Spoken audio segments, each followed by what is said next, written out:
On Monday, Meghan Markle proudly watched her husband Prince Harry as he delivered a keynote speech at an informal gathering of the United Nations (UN) General Assembly. Harry and Meghan flew to New York City to attend the meeting, which marks Nelson Mandela Day, and that was established by the UN in 2009 to honor the late South African president. The Duke of Sussex spoke about climate change and poverty, making references to Mr. Mandela's life and legacy and what has been learned from the late president's struggle. Their important outing comes amid a media frenzy surrounding an upcoming book which focuses on the Sussex relationship with the royal family.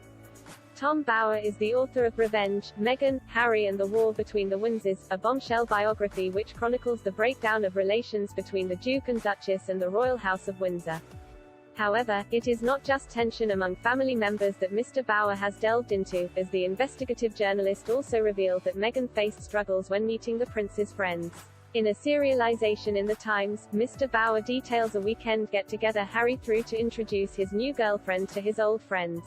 The prince invited 16 pals, mostly school friends from Eton with their wives or girlfriends, for a weekend shoot at Sandringham. He wrote, all of them were employed by international banks and auction houses or were estate owners and racehorse trainers. All were bonded by common assumptions, principles and like other shooting weekends, Harry was looking forward to endless banter, jokes, and a lot of drinking.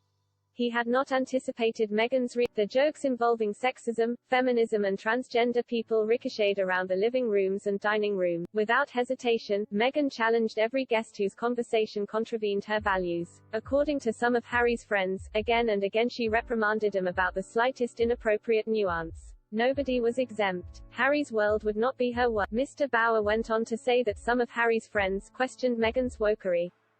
He added, Meghan was a dampener on the party, they concluded. She lacked any sense. Driving home after Sunday lunch, the texts pinged between the cars, OMG what about her?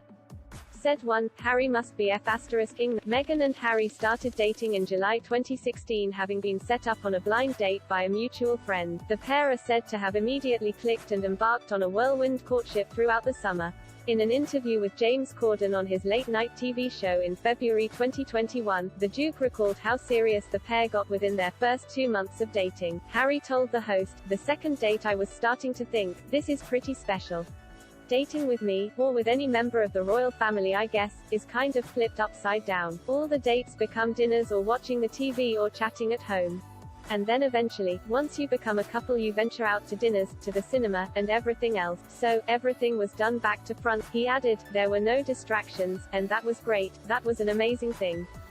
We went from 0 to 60 like in the first 2 months. After a few months of dating, Meghan and Harry's romance became public knowledge after the Sunday Express reported that the former rebel prince was dating American actress, philanthropist, and blogger Meghan. A source told the publication that he was happier than he's been for many years.